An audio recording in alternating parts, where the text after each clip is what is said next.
السلام عليكم ورحمة الله وبركاته. أهلا بيكم في فيديو جديد. النهاردة هوريكم مجموعة كبيرة من أشكال لحاف التطرية زي ما انتم شايفين كده. ألوان كتير وأشكال مختلفة للحاف. اللحاف دوت بيبقى متعبي من جوه فايبر. بيبقى ليه مقاسات معينة، في بيبقى ارتفاعه عالي وفي بيبقى ارتفاعه قليل، يعني على حسب الموديل المطلوب.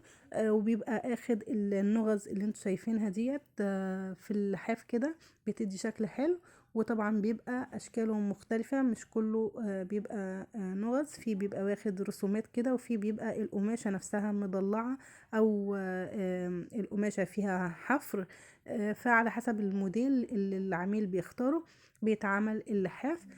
زي ما انتم شايفين كده. ساعات بيتحط له برضو حليات من بره كده، هي فرنشات او حاجات كده تدي شكل، وممكن يبقى سادة. فده بيتفرش على الركنة او على الانتريه. بيحمي القماش الاصلي بتاع الانتريه او الركنة.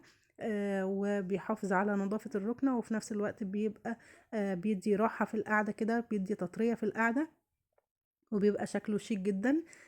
زي ما انتم شايفين كده، اشكال كتير والوان كتير للحاف. ف وموديلات كمان مختلفة. زي ما انتم شايفين برضو الفرنشات اللي بتبقى متركبة في الزوايا او في قدام كده، في الجنب بتاع اللحاف من قدام. دوت كده برضو في حاجة تانية اسمها هي المرتبة الميموري او السفنجة الميموري. ده برضو بيبقى لو مثلا سفنج ناشف شوية بتحط فوق منه الميموري ديت للتطرية. ففي موديل كده وفي موديل كده. اللحاف دوت برضو حاجة جديدة كده، وشكلها شيك جدا زي ما قلت لكم. دي كل الأشكال بتاعته.